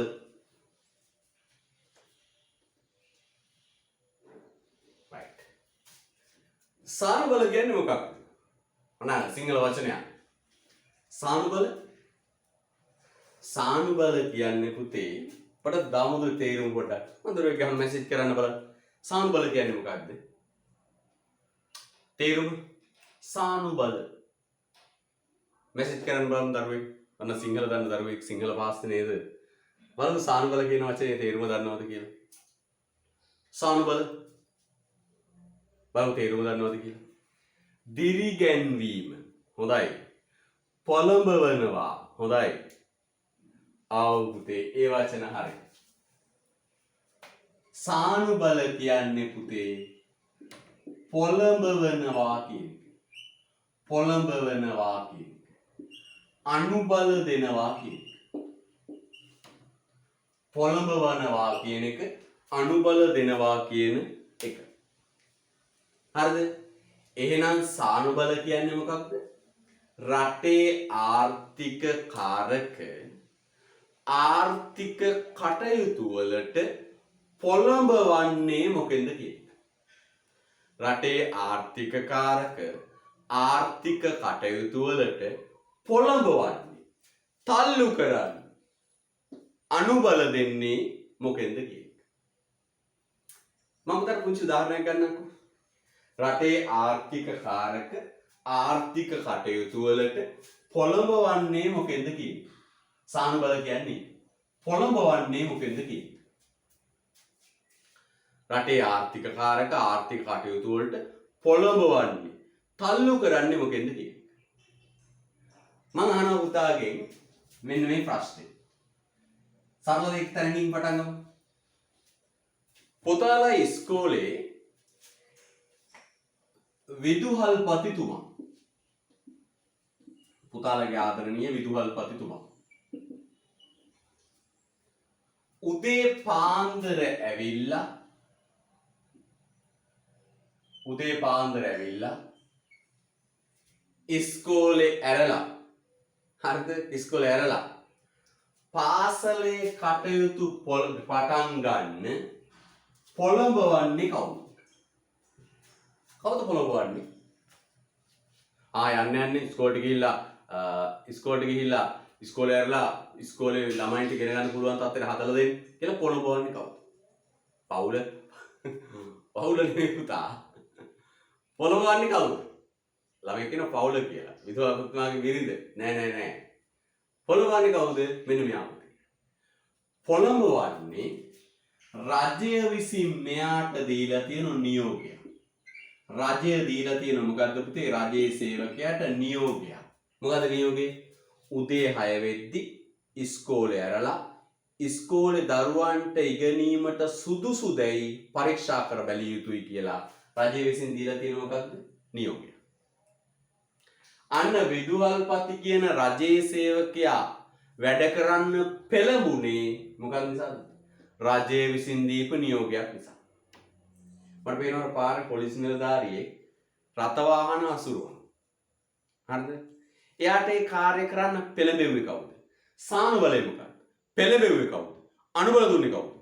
රජය විසින් දීපු නියෝගය. අන්න බලන්න රජයේ සේවකයෝ ආර්ථික කටයුතු වලට පෙළඹෙන සානුබලය රජය විසින් දෙන මොකද්ද පුතේ? නියෝග. රජය විසින් දෙන නියෝග. ඊළඟ ඉස්කෝලේ කැන්ටිමේ මුදලාලි. හදාගෙන එනවනේ විවිධ කෑම ජාති නේද? ඔන්න ඉස්කෝලේ කැන්ටිමේ මුදලාලි. උදේ පාන්දර කෑම ජාතිත් හදාගෙන උදේ පාන්දර ඇවිල්ලා කැන්ටිම ඇරලා කැන්ටිමේ වැඩ පටන් ගන්න පෙළඹෙව්වේ කවුද? කැන්ටිමේ ප්‍රින්සිපල් උතන උදේ පාන්දර නේද? ඊපස්සේ කැන්ටිමේ මුදලාලි එනවා. මම අහන ප්‍රශ්නයක් පුතාගෙන්.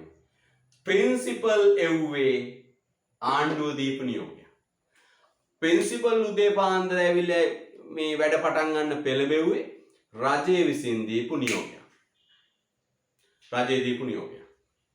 මගේ ප්‍රශ්නේ කැන්ටිමේ මුදලාලි හරිද?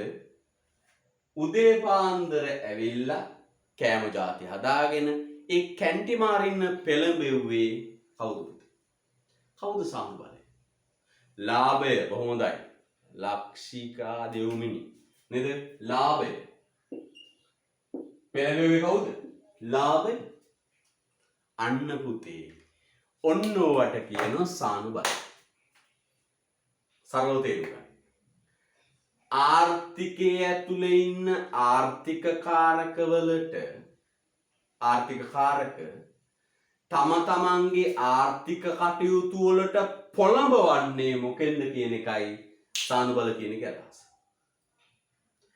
ආර්ථිකය තුල ඉන්න ආර්ථික කාරක ආර්ථික කටයුතු වලට පොළඹවන්නේ මොකෙන්ද කියන එක. දැන් මම ගන්න. මම සෞන්ද උදේ පාන්දර ඉස්කෝලේ යනවා. ඉස්කෝලේ යනවා 7:30ට කලින්. ඇයි ඉස්කෝලේ යන්නේ? මට රජයේ විසින් රජයේ සේවකයෙක් විදියට නියෝගයක් දීලා තියෙනවා 7:30ට ගිහිල්ලා ඩඩ්ලි සේනානායක ජාතික පාසලේ උගන්වන්න. මම ඉස්කෝලේට යන්නේ නියෝගයක් නිසා. මම ටියුෂන් කරන්නේ. ටියුෂන් කරන්න පෙළඹෙන්නේ පුතේ ආදායම, ලාභය. බලන්න එකම පුද්ගලයා තැන් දෙක. මම උදේ සෞන්ද උදේට ඉස්කෝලේට යන තල්ලු කරන්නේ. නැගිටින උදේ පාන්දර මේ 7:30ට කලින් ඉස්කෝලේ යනවා. යනවා. එහෙම කියලා එළවන් යන්නේ කවුද? රජය විසින් මට දීලා තියෙන නියෝගය. පාසලට යන්න ඕන. රාජ්‍ය සේවකයෙක් විදිහට. ඊට පස්සේ මම අහනවා පුතාගෙන් මේ මම ලබන සෙනසුරාදා 8:30ට පන්තියට යන්න පෙළඹෙන්නේ.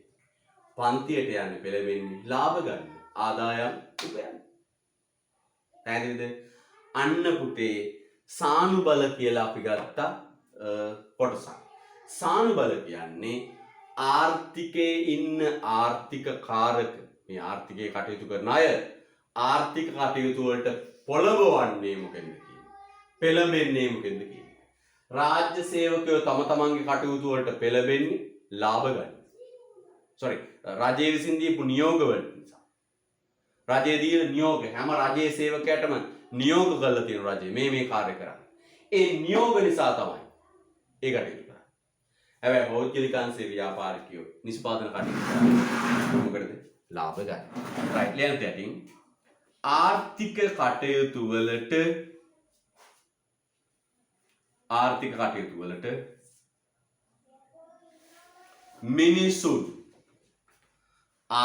කටයුතු වලට මිනිසුන්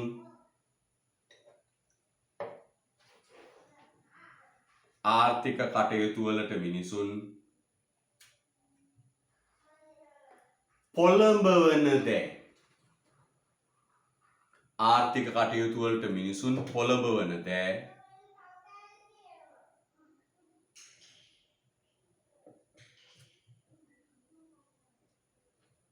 සානුබල නම් වේ. ආර්ථික කටයුතු වලට මිනිසුන් පොළඹවන දෑ සානුබල නම් වේ. ආර්ථික කටයුතු වලට මිනිසුන් පොළඹවන දෑ සානුබල නම් වේ. හරිද? රයිට්. පුංචි උදාහරණයක් ලියන්න පුතේ.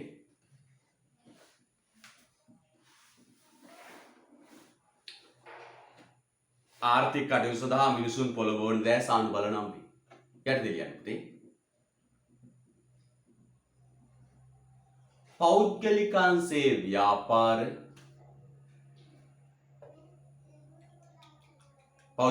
ව්‍යාපාර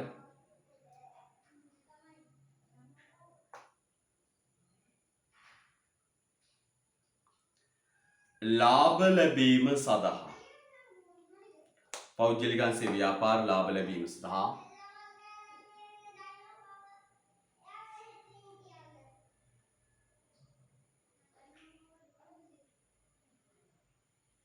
ව්‍යාපාර කටයුතු වලට පෙළඹේ. ලාභ ලැබීම සඳහා ව්‍යාපාර කටයුතු වලට පෙළඹේ.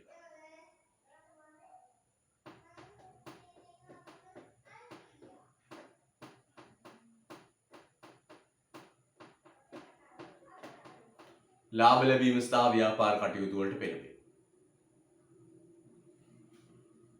හරිද? right. ලාභ ලැබීම සහ ව්‍යාපාර කටයුතු වලට පෙළඹෙන. හරිද? right. දැන් රාජ්‍ය නිලධාරීන් රාජ්‍ය නිලධාරීන්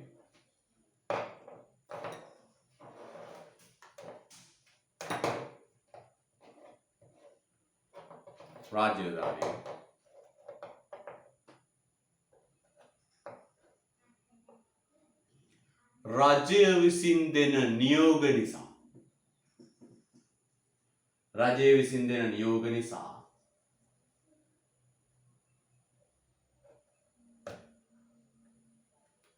ආර්ථික කටයුතු වලට පෙළඹෙන.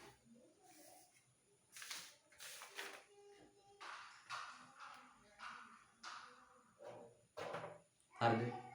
රජය විසින් දෙන නියෝග නිසා ආර්ථික කටයුතු වලට පෙළඹෙන.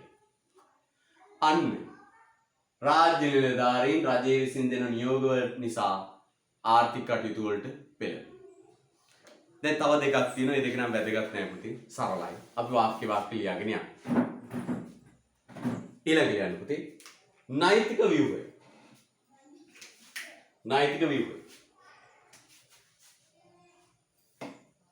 නෛතික ව්‍යුහය. අට ආයතනික ලක්ෂණය නෛතික ව්‍යුහය. නෛතික ව්‍යුහය. නෛතික ව්‍යුහය. ලස්සන මාතෘකාවක් පුතේ. නෛතික ව්‍යුහය.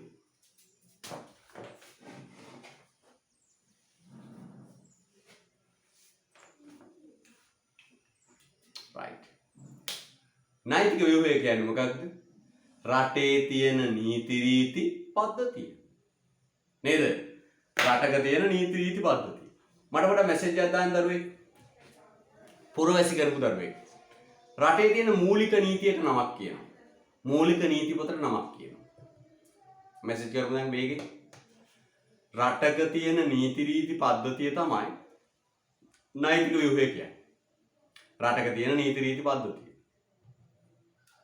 රටක තියෙන මූලික නීතියට මූලික නීති පොතට කියනවා නම. මට පුරවැසි කරපු ළමයට ටක් ගාලා මෙසේජ් කරන්න.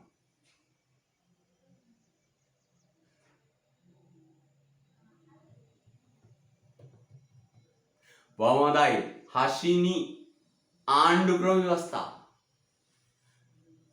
ආණ්ඩුක්‍රම ව්‍යවස්ථාව.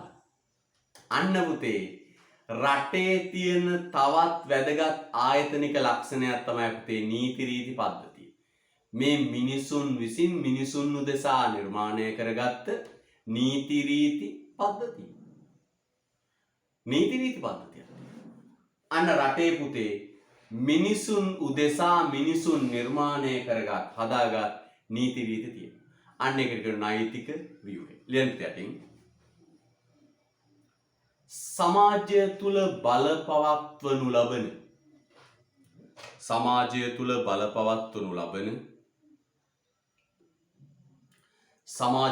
බලපවත්වනු ලබන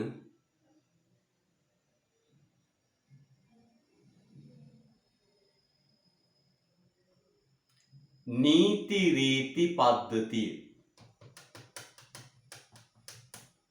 සමාජය තුල බලපවත්වනු ලබන නීති රීති පද්ධතිය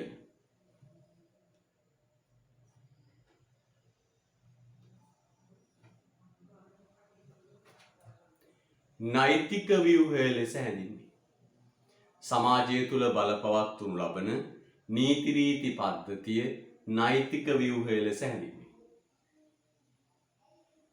සමාජය තුල බලපවත්වනු ලබන නීති රීති පද්ධතිය නෛතික ව්‍යුහය ලෙස හැඳින්වේ. හරිද?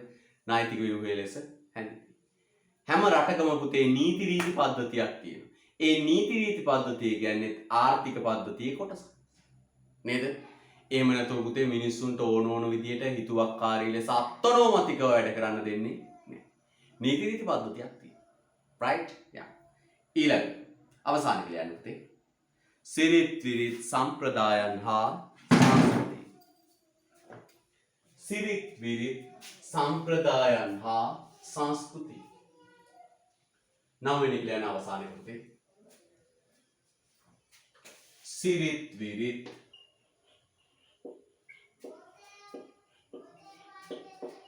සම්ප්‍රදායන් හා සංස්කෘතිය. සිරිත් විරිත් සම්ප්‍රදායන් හා සංස්කෘතිය. සිරිත් විරිත් සම්ප්‍රදායන් හා සංස්කෘතිය කියන්න ඕනේ නේද? එක වසරේ ඉඳලා උගන්වනවා සිරිත් විරිත් නේද? සිරිත් විරිත් හොඳ නරක. ඔව්.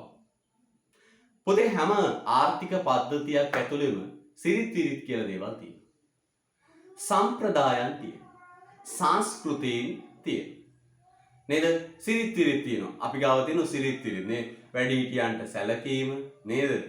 වැඩිහිටියන් සැලකීම සිරිත් විරිත් කල යුතු නොකල යුතු දේවල් පිළිබඳ අවබෝධයක් පැහැදිලි කිරීමක් තියෙනවා. සම්ප්‍රදායන් තියෙනවා. නේද? සංස්කෘතීන් තියෙනවා. දැන් ගත්තම් පුතේ සිංහල බෞද්ධයට වෙනම සංස්කෘතීන් සම්ප්‍රදායන් තියෙනවා.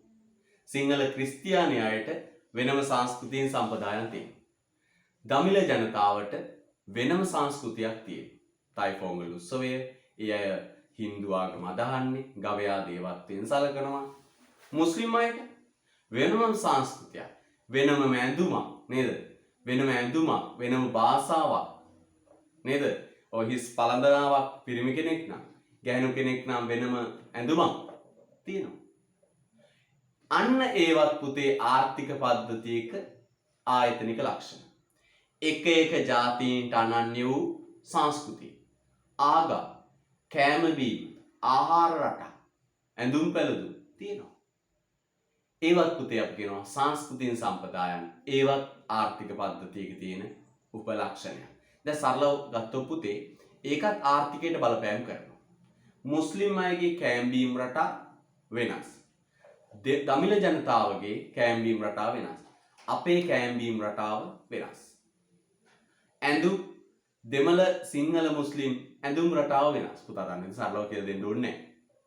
ඒ වගේම පුතේ තව තියෙනවා. දැන් මුස්ලිම් සමාජයේ නම් කාන්තාවන්ට රැකියා කරන්න දෙන්නේ නැහැ.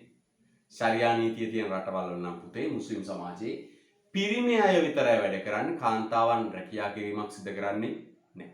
අන්න ඒ වගේ වෙනස්කම් තියෙනවා. ඒවත් අපි කියනවා සිරිත් විරිත් සම්ප්‍රදායන් යටතේ දාලා ආර්ථික පද්ධතියක තියෙන ලක්ෂණයක් විදිහට අඳුර ගන්න. ලියන්න කැටින්. සංස්කෘතිය පිළිබඳ සංස්කෘතිය හා බැඳුණු සංස්කෘතිය හා බැඳුණු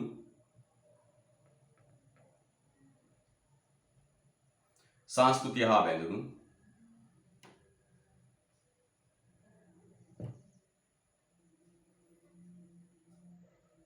සිරිත් විරිත් සම්ප්‍රදායන් හා විශ්වාසයන්ද සිරිත් විරිත් සම්ප්‍රදායන් හා විශ්වාසයන්ද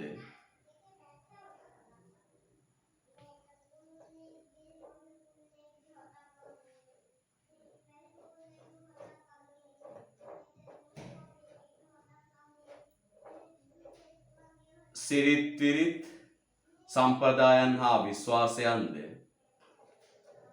ආර්ථිකවල හැසිරීම් හා ක්‍රියාවන් ආර්ථිකවල හැසිරීම් සහ ක්‍රියාවන් කෙරෙහි බලපෑම් කරයි. කෙරෙහි බලපෑම් කරයි.